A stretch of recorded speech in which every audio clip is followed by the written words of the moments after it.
Assalamualaikum warahmatullahi wabarakatuh. Kami dari kelompok 9 dengan kasus fase 1 ICU, pos operasi penyakit jantung koroner, pemasangan CABG. Saya Nirmala Yanti dengan NIM 2210301027. Saya sebagai pembuat skenario dan juga sutradara. Saya Dikaya Lutfi Auliadanti dengan NIM 2210300128 sebagai fisioterapis. Perkenalkan, nama saya Sutina Febrianti dengan NIM 2210301029. Saya sebagai kameramen dan editor. Sekian. Wassalamualaikum warahmatullahi wabarakatuh. Selamat pagi. Di sini saya fisioterapis kelompok 1 kelas 4A3. Saya akan lakukan pemeriksaan terkait dengan IPPA, kemudian pemeriksaan spesifik, diagnosis fisioterapi, intervensi, hingga edukasi apa yang bisa diberikan kepada pasien pos operasi CABG. Di sini saya berada dalam ruang ICU, yaitu fase 1 ketika pasien masih berada dalam ICU. Yang pertama yang perlu diperhatikan adalah kita harus mengidentifikasi pasien dan juga mengecek kesadaran dari pasien sendiri. Selamat pagi Bapak. Perkenalkan, saya fisioterapis saya. Kalau boleh tahu dengan Bapak Sarojo bukan? Iya. Iya. Usianya 4 tahun. Ya. Bapak kerja sehari-hari sebagai apa Pak? Oh iya. Kalau boleh tahu Bapak ada keluhan apa ya Pak? Nyeri. Boleh ditunjuk Pak dada sebelah mana? Iya, sebelah sini ya Pak ya. Iya. Terus ada apa lagi Pak? Apakah ada sesak? Iya. Kalau bernafas itu rasanya berat ya dadanya Pak? Iya. Oke. Di sini selain kita menanyakan terkait dengan keluhan utama, kita juga bisa mengidentifikasi terkait nilai GCS dari pasien sendiri. Tadi pasien itu merespon dengan baik dan juga bisa menunjukkan di mana lokasi nyeri, yaitu di dada sebelah kiri, maka pasien ini memiliki kesadaran yang positif dan baik. Selanjutnya, hal pertama yang kita lakukan adalah kita akan lakukan pemeriksaan terkait dengan IPPA. IPPA sendiri itu dimulai dari inspeksi. Inspeksi adalah kita melihat kondisi dari pasien. Inspeksi terbagi menjadi dua, ada inspeksi statis dan juga inspeksi dinamis. Yang pertama adalah inspeksi statis. Kita lakukan informan konsen dulu kepada pasien untuk kita melihat dari dada pasien sendiri. Pak, mohon izin ya Pak, saya lakukan pemeriksaan. Nanti bajunya mau saya buka, tidak apa-apa ya Pak ya? Boleh ya Pak? Ya, mohon izin ya Pak ya. Oke. Nah, untuk yang pertama itu inspeksi statis. Inspeksi statis itu adalah inspeksi kita lihat pasien dalam keadaan diamnya. Di sini terlihat bahwa ada luka bekas insisi di area dada. Kemudian pasien juga terpasang alat-alat, baik alat-alat vital sign, kemudian pulse oximetry, kemudian selang infus dan juga selang nafas sudah terpasang pada pasien. Pasien juga menggunakan kateter. Kemudian kita juga bisa lihat bahwa di sini untuk bentuk dadanya, apakah pasien bentuk dadanya cembung, cekung, ataupun dalam posisi yang normal. Nah, untuk di sini pasien memiliki bentuk dada yang normal. Gitu. Itu untuk inspeksi statis. Selanjutnya untuk inspeksi dinamis, itu adalah kita melihat, kita perhatikan ketika pasien ini dalam ada pergerakan yang terjadi pada pasien. Di sini saya lihat bahwa pasien ini terlihat menahan sesak nafas, lalu kemudian terlihat menahan nyeri yang ada pada dadanya. Kemudian juga untuk iktus cordisnya juga terlihat pada pasien, yaitu tepatnya di ICS 5 di bawah papil mamainya itu bergerak. Kemudian juga kita perhatikan terkait pergerakan pada vena jugularis eksternal ataupun internalnya. Kemudian juga kita bisa lihat ketika pasien bernafas ini ada penurunan dari sangkak toraknya. Itu untuk pemeriksaan inspeksi atau dengan melihat. Selanjutnya adalah kita lakukan pemeriksaan palpasi. Palpasi itu adalah kita meraba dari pasien sendiri. kita raba di sini adalah kita bisa meraba daerah dari bekas insisi pasien. Mohon izin ya Pak, saya ini. Oke. Kita rasakan di sini bahwa pasien terdapat bekas luka insisi. Kemudian di sini juga kita bisa meraba suhu yang ada pada dada pasien ini, suhunya itu terasa hangat gitu. Kemudian juga kita meraba yang ada pada kasus kardiovaskular yang perlu kita lakukan saat palpasi adalah kita meraba getaran atau yang kita sebut trill. Nah, trill ini bisa kita raba sesuai dengan letak dari katup yang ada pada jantung. Katup jantung sendiri itu ada 4, yaitu ada katup aorta, yaitu di ICS 23 sebelah kanan, dan juga ada katup pulmonal, yaitu di ICS 23 sebelah kiri, dan juga ada katup tricuspidalis, yaitu di area parasternum di ICS 45 sebelah kiri, dan juga ada katup mitral di mid clavicula, itu di ICS 56 sebelah kiri juga. Mohon izin ya Pak, saya rasakan. Kita pegang, kita rasakan getaran yang ada pada katup jantungnya. Oke.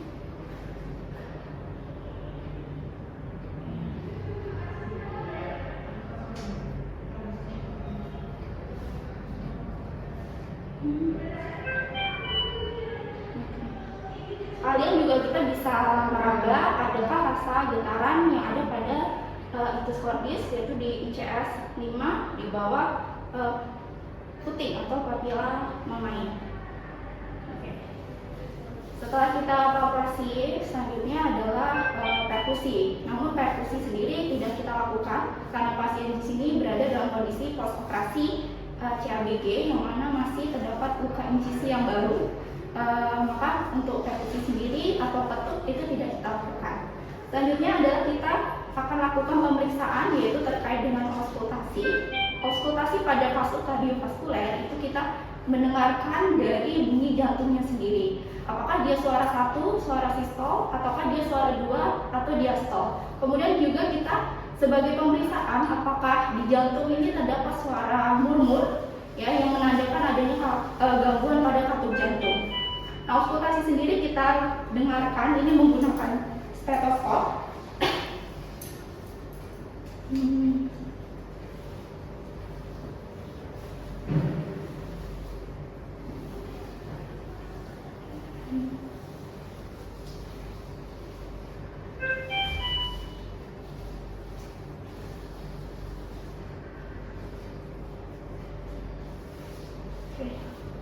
Perlu diperhatikan untuk letak dari stetoskopnya sendiri yaitu sesuai dengan katup jantung, yaitu baik pada katup aorta ataupun katup aorta, pulmonal, dan juga tricuspid dan juga katup mitral.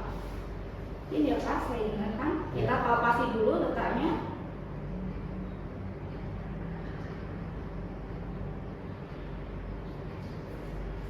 Kita dengarkan suara jantungnya. Baik, apakah suara 1 atau suara 2?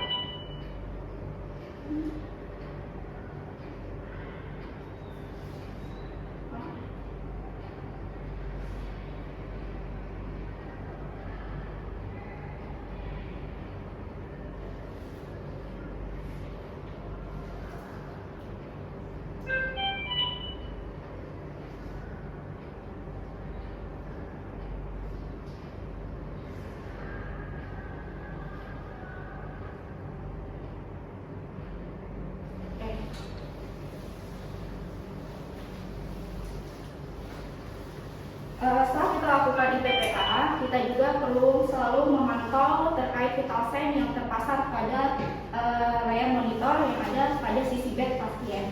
Selanjutnya, setelah IPPA, saya akan lakukan terkait dengan pemeriksaan spesifik. Di sini saya akan lakukan pemeriksaan yaitu pengembangan ekspansi torak karena dari hasil inspeksi tadi pasien terdapat penurunan sangkar torak ya atau pengembangan dadanya. Kemudian yang selanjutnya adalah kita juga ukur sesak nafasnya menggunakan vas dan juga nyeri dada menggunakan vas.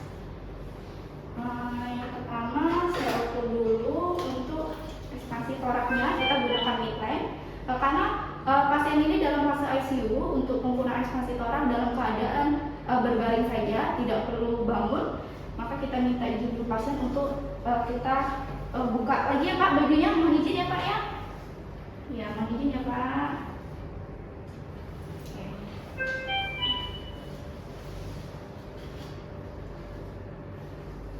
Boleh agak dinaikkan Pak dikit ya. Oke. Siapa ya? Lagi Pak. Oke.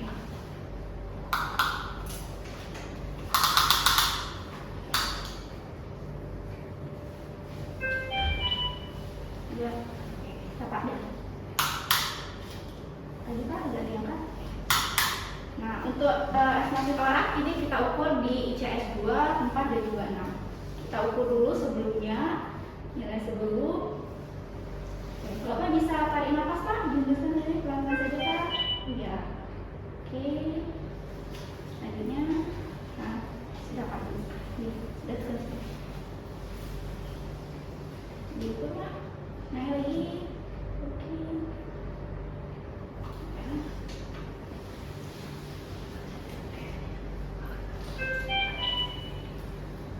Tarik nafas Pak.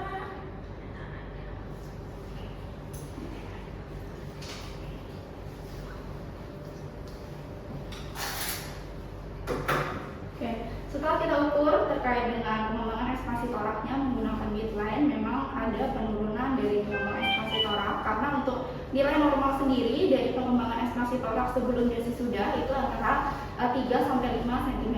Nah, untuk pasien sendiri hanya mengembang itu sampai 2 cm, maka ini pasien terdapat penurunan ekspansi torak. Ya, Pak ya. Kemudian selanjutnya untuk pemeriksaan spesifik kita akan cek skala dari sesak nafas pasien, kita gunakan FAS. Kita instruksikan dulu kepada pasien. Pak, tadi Bapak ada sesak nafas nih, ya kan? Nah, rasa dari sesak nafas itu, ini saya punya alat ya Pak. Ini boleh dilihat di sini Pak. Nah, ya, sampai saja ya Pak ya, relax saja. Ini saya ada alat, ini namanya FAS. Kalau kita nyebutnya adalah FAS. Tadi ketika Bapak bernafas, Bapak merasakan sesak nafas ya Pak ya. Nah, nanti Bapak bisa geser, nah alat ini bisa digeser-geser Pak. Jadi kalau yang sini, ini tidak sesak, ya tidak ada rasa sesak. Tapi semakin ke atas, ini sesaknya itu semakin berat atau tidak tertahankan. Kemudian kalau bernafas itu susah sekali untuk mengembangkan dada gitu ya Pak ya. Nah, nanti Bapak bisa geser sekiranya sesak yang Bapak rasakan tuh semana gitu. Bisa pakai tangan satunya aja Pak. Oke. Ya, geser aja Pak, kira-kira Bapak sesaknya semana. Oke, geser. Oh. Oke. Segini ya Pak ya. Jadi ini untuk hasil dari fasnya sendiri, pasien itu merasakan sesak dalam skala yang sedang. Oke. Sedang ya Pak ya. Tadi Bapak juga ada nyeri dada nih Pak. Tadi kan habis operasi ya. Kalau bernafas juga ngangkat dada tuh susah, mau agak bangun juga susah ya Pak ya. Iya. Nah ini juga sama kayak tadi. Kalau Bapak lagi mau bernafas ngangkat dada itu nyeri dadanya kira-kira seberapa Pak gitu. Jadi kalau yang ini yang semakin kecil ini berarti nggak nyeri. Tapi kalau semakin naik ke atas, berarti semakin nyeri gitu ya Pak. Nanti Bapak bisa kira-kira aja nyeri dada yang Bapak rasakan itu semana gitu ya. Bisa lagi Pak, pakai ini teman-teman. Ya. Oke. Nah ini untuk nyeri dada sendiri itu dengan skala 7, berarti pasien merasakan berat ya, nyeri dada yang sangat nyeri. Baik, setelah kita tadi memeriksa terkait dengan sesak nafas dan juga nyeri yang dialami pasien menggunakan FAS, selanjutnya karena pasien ini terbatas dalam pergerakannya, kita bisa memeriksa juga terkait dengan MT atau kekuatan otot pasien. Nah, kita minta dulu pasien menggerakkan sendiri, kita raba dulu. Oke, Bapak tolong kakinya bisa digerakkan seperti ini Pak, ke atas seperti ini. Ya, oke. Yang satunya Pak, dua-duanya. Ya, lagi. Nah. Kemudian coba digerakkan Pak. Di agak seperti ini saja Pak. Ya. Ya, gerakan Pak. Kita tahan. Yang sudah. Nah, ini coba Pak, gerakan ke atas ya. Oke, udah Kak. Oke, untuk nilai MMT-nya sendiri, ini saya dapat bahwa pasien memiliki nilai MMT 3 karena ketika saya berikan tahanan, pasien belum mampu secara minimal untuk melawan tahanan tersebut. Oke, jadi untuk pemeriksaan spesifik yang diberikan kepada pasien post operasi CABG ini tadi saya sudah ukur terkait dengan pengembangan ekspansi toraknya menggunakan midline bahwa pasien ada penurunan dari ekspansi torak, kemudian sesak nafas dan juga nyeri dada tadi menggunakan pas bahwa untuk sesak nafas sendiri pasien dalam skala sedang dan juga untuk nyeri dada itu adalah berat karena pasien adalah memiliki bekas luka insisi di daerah dada. Dan untuk nilai kekuatan otot atau MMT-nya sendiri itu memiliki nilai 3. Setelah fisioterapi melakukan pemeriksaan tadi terkait dengan IPPA sampai dengan pemeriksaan spesifik, maka fisioterapi bisa memberikan diagnosis kepada pasien ini.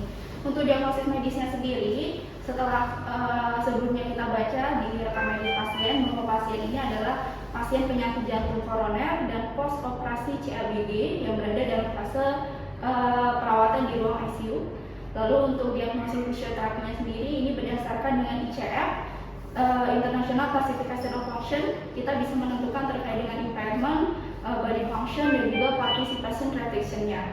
Nah, yang pertama adalah untuk impairment-nya sendiri, ini ada dua, ada body structure dan juga body function. Untuk body structure-nya sendiri, ini pasien ada spasme tadi pada otot pernapasannya, yaitu pada otot upper trapezius, kemudian sternocleidomastoideus dan juga skalenia. Lalu pasien juga ada bekas luka insisi tadi di area dada, yaitu ada di otot pectoralis dan juga di area sternumnya. Untuk body functionnya sendiri, ini pasien dia sesak nafas ya, sesak untuk bernafas, kemudian untuk duduk juga dia mau fleksi itu juga sesak, kemudian tadi ada odem di bagian ankle itu jadi untuk gerakan fleksi dan juga ekstensi ankle juga terbatas. Selanjutnya untuk body function sendiri ini adalah gangguan pada functional limitation-nya adalah terbatas ketika pasien untuk duduk, berdiri tegak, kemudian ketika pasien ingin makan sendiri atau aktivitas toileting dan juga BAK pasien juga itu terbatas.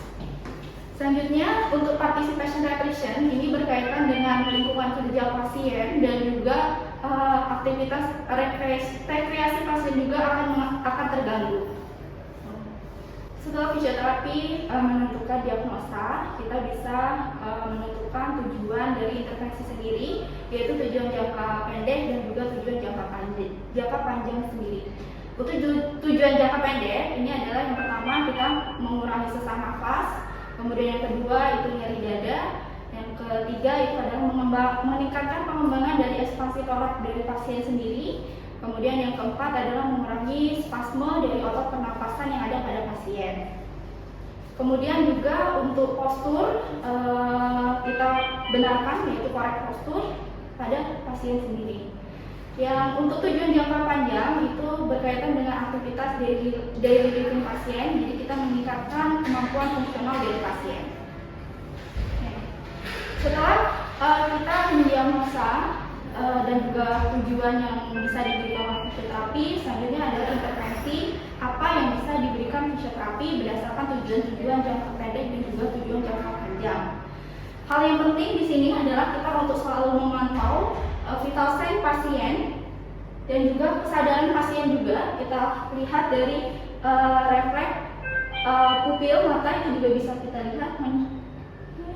Kemudian juga kita pantau untuk saturasi oksigen. Jika saturasi oksigennya itu di atas 90, ini bisa fisioterapi berikan intervensi kepada pasien.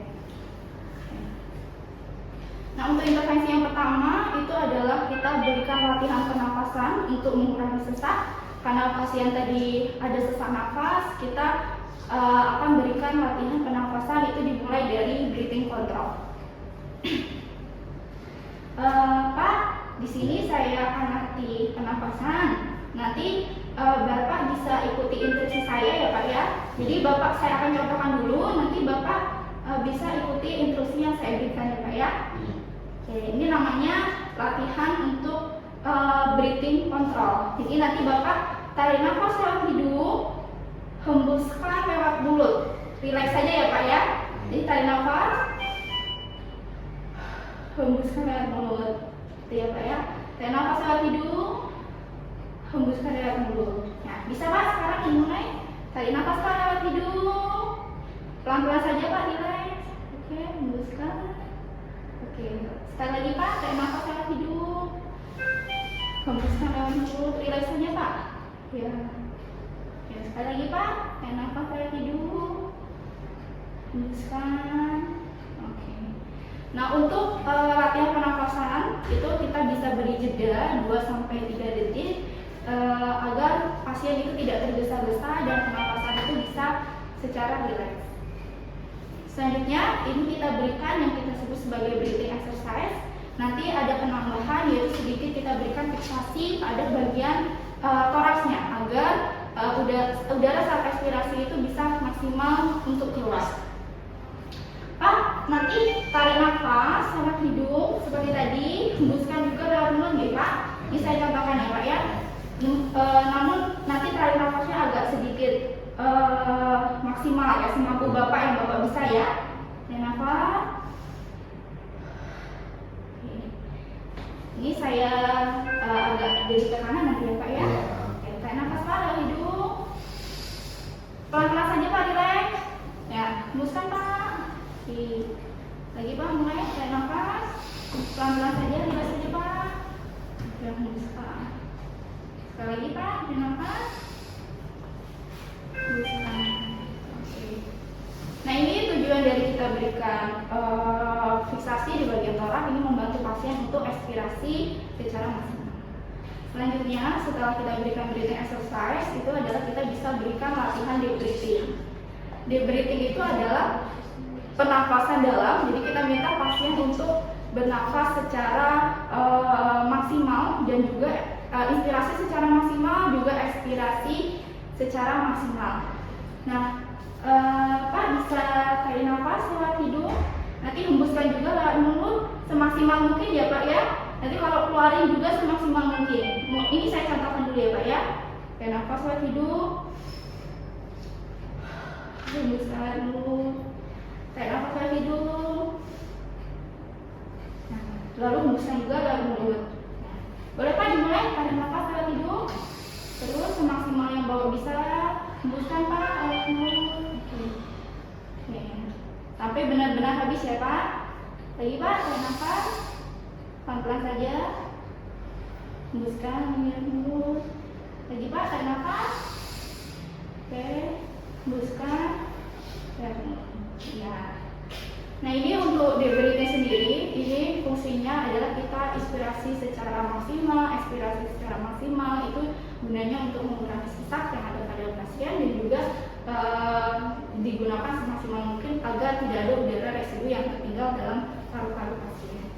Selanjutnya itu adalah push leg breathing. Push leg breathing ini kita bernafas seperti breathing control, namun ketika mengeluarkan nafas kita mulutnya sedikit mencucu. Jadi bisa Pak mulutnya ketika agak sedikit dicucu ya Pak, mencucu ketika menghembuskan nafas. Ya, mulai Pak, coba tarik nafas lewat hidung, hembuskan lewat mulut. Ya, lagi Pak, tarik nafas,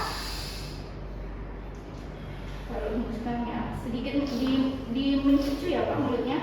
Lagi, nafas lewat hidung. Oke. Jadi untuk latihan dari pernafasan sendiri ada breathing control, kemudian breathing exercise, deep breathing dan juga push leg breathing. Ini kita bisa berikan 5 kali repetisi pada pasien.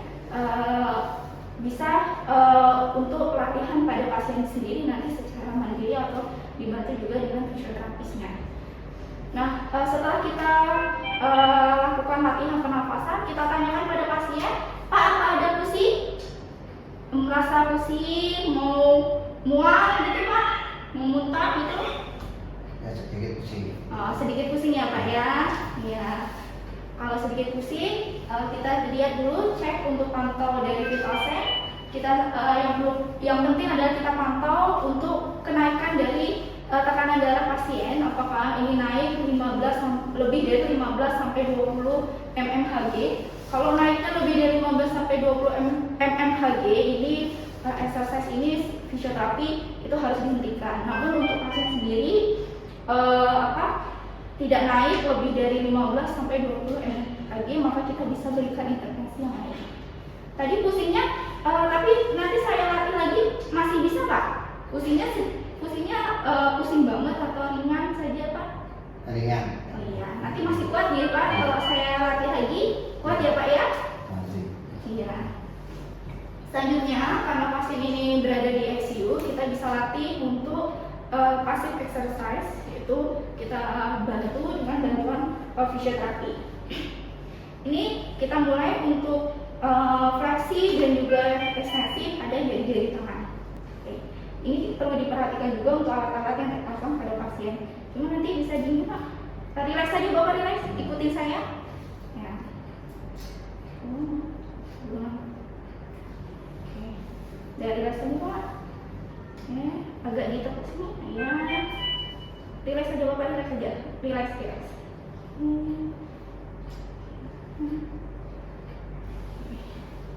Terus kita fleksi ekstensi elbow. Ya.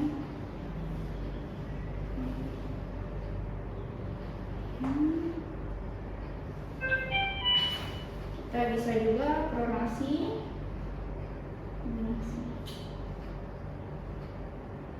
Relax saja Pak, mana dia? Ya. Kita juga bisa berikan relax Pak. Ini kita perhatikan untuk alat jangan sampai terlepas.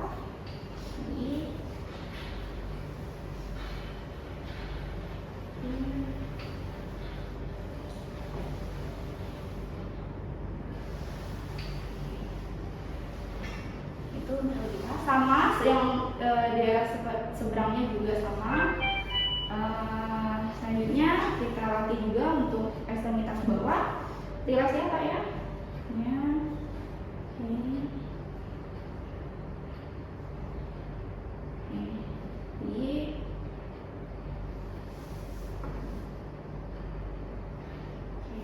Lututnya bisa ditekuk Pak. Tekuk. Lagi Pak.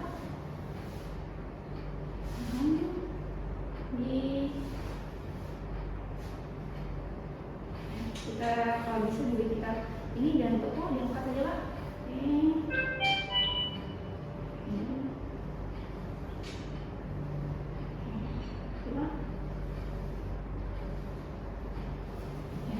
Sama yang kaki sebelahnya.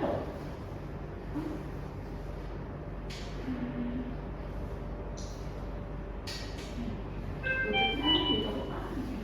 Bantu. Relax aja Bapak. Ya, ini Pak.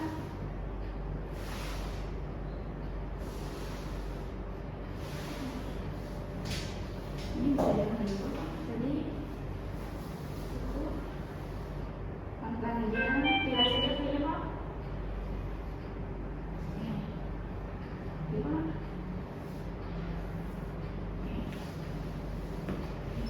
Setelah kita beri latihan pasif itu dosisnya yang kita bisa berikan adalah 8 kali pengulangan atau 8 kali repetisi.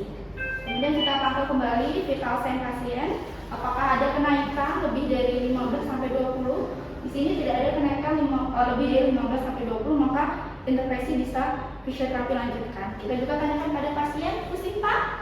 Ada pusing? Sedikit ya Pak? Sedikit pusing. Ya. Nanti kalau Bapak merasa pusing atau mau muntah atau mual bisa diomongin aja ya Pak ya? Iya. Ya, bilang saja ke saya ya Pak ya? Iya. Oke. Selanjutnya kita bisa berikan pumping. Pumping ini gunanya adalah untuk mengurangi odem yang ada pada ekstremitas bawah pasien. Pak, ini kalau pasien bisa mampu menggerakkan sendiri, kita minta pasien menggerakkan kaki sendiri. Pak, bisa kakinya digerakkan seperti ini? Ya. Lagi dua-duanya Pak. Oke. Satu. Lagi Pak. Oke. kakinya diputar-putar. Ya. Oke. Oke, lagi Pak, putar lagi. Iya. Oke. Nah, ini kita bisa berikan pumping, kita kombinasikan dengan relaksasi pada pasien sendiri. Selanjutnya untuk latihan yaitu pengembangan sangka torak, kita bisa latih mobilisasi sangka torak pada pasien. Kita pantau dulu vital sign, kita tanyakan pasien, Bapak tidak ada pusing kan? Mual, merasa mual, muntah? Tidak ada kan? Tidak ada. Tidak. Sekarang kita bantu bisa secara pasif ataupun aktif jika pasien mampu. Namun karena pasien ICU kita bantu saja untuk lakukan mobilisasi sangka torak. Pak, nanti ketika tangannya saya angkat ke atas, ini Bapak tarik nafas ya lewat hidung. Nah, ketika diturunkan, hembuskan lewat mulut. Ya, kayak Pak, dua-duanya boleh saya bantu. Pelan saja. Tarik nafas Pak. Oke, turunkan, hembuskan. Lagi Pak, nafas. Hembuskan. Sekali lagi Pak. Oke. Hembuskan. Coba nanti tangannya bisa dibuka ke samping ya Pak ya. Itu tarik nafas, pas menutup dihembuskan ya Pak. Ya. Oke. Pelan-pelan saja. Hembuskan. Sekali lagi. Oke. Sekali lagi Pak, pelan-pelan saja.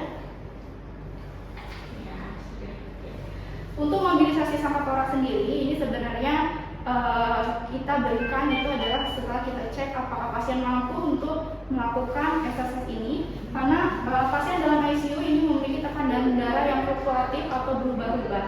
Jadi kita akan selalu memantau terkait dengan tekanan darah pasien sendiri. Oke. Baik Bapak, tadi sudah saya berikan intervensi, tadi ada pernapasan dan lain sebagainya. Bapak pusing, mual, sudah pusing banget ya Pak? Iya. Oke. Karena di sini pasien mengeluhkan pusing ya, maka kita tidak bisa melanjutkan intervensi pada pasien sendiri. Maka dalam fase ICU itu adalah yang penting kita harus selalu memantau apa yang dirasakan pasien, juga vital sign yang terpasang pada alat monitoring pasien. Setelah fisioterapi memberikan intervensi kepada pasien, selanjutnya adalah kita lakukan evaluasi. Kita ukur kembali untuk pengembangan sangka toraknya tadi menggunakan baseline, kemudian sesak nafas dan juga nyeri dada menggunakan PAS. Kita ukur. Pak, mohon izin ya Pak, saya agak ini nanti tolong lihat ini sama. Pegang.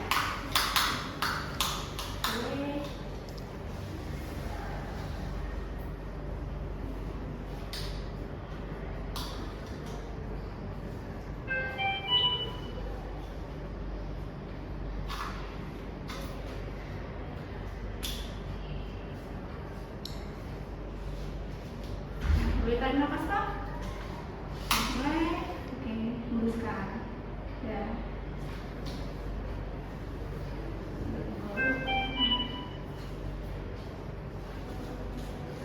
Tarik nafas Pak. Hembuskan.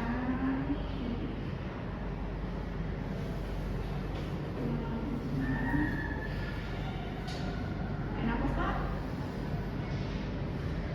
Hembuskan.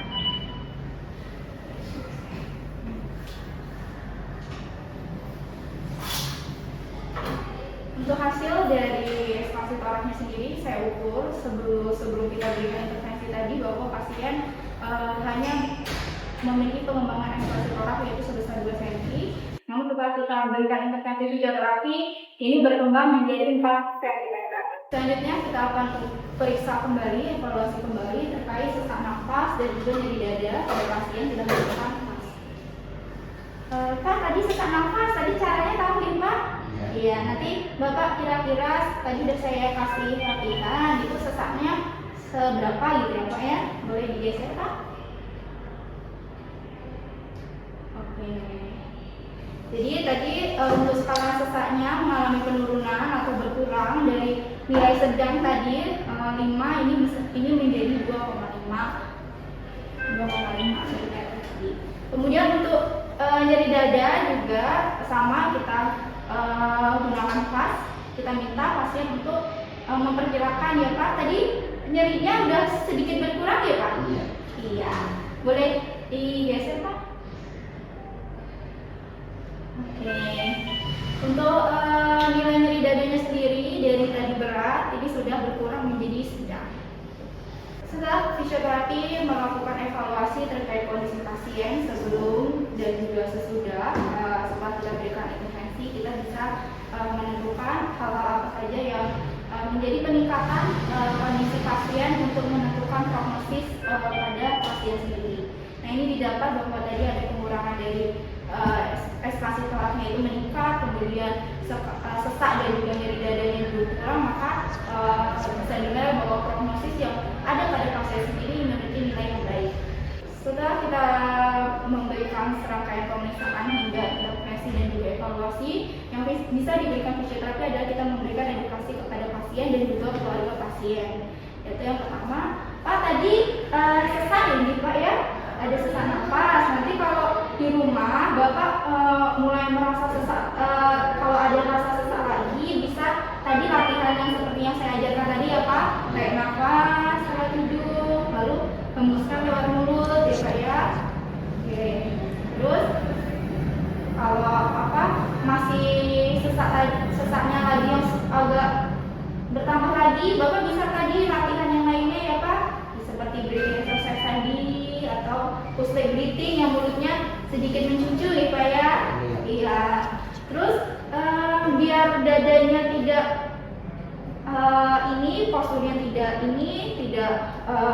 tidak berubah atau posturnya tidak menjadi jelek Bapak, karena Bapak adalah pasien post operasi CABG, post operasi jantung ya Pak. Nanti kalau mau tidur ini bednya posisinya seperti ini ya Pak ya, 45 derajat. Kalau mau agak bangun dikit nggak apa-apa, nanti diminta keluarganya untuk diganjal bantal gitu Pak ya. Iya. Bapak juga kalau biar dadanya juga berkembang ini bisa tadi ya Pak, kakinya digerakin tadi ya Pak, ke atas ke bawah, ini namanya pumping. Ya biar nggak nyeri kakinya, nggak bengkak gitu ya Pak ya. Bisa latihan gerak sendiri. Terus Bapak jangan lupa makannya yang sehat untuk proses penyembuhan lukanya biar cepat ya Pak ya. Obatnya juga diminum, terus istirahat yang cukup, gitu ya Pak ya. Iya. Baik, ini adalah pemeriksaan yang bisa fisioterapi lakukan, ya, dimulai dari mengidentifikasi pasien hingga fisioterapi memberikan edukasi kepada pasien sendiri. Sekian untuk pemeriksaan. Saya fisioterapi kelompok 1. Assalamualaikum warahmatullahi wabarakatuh.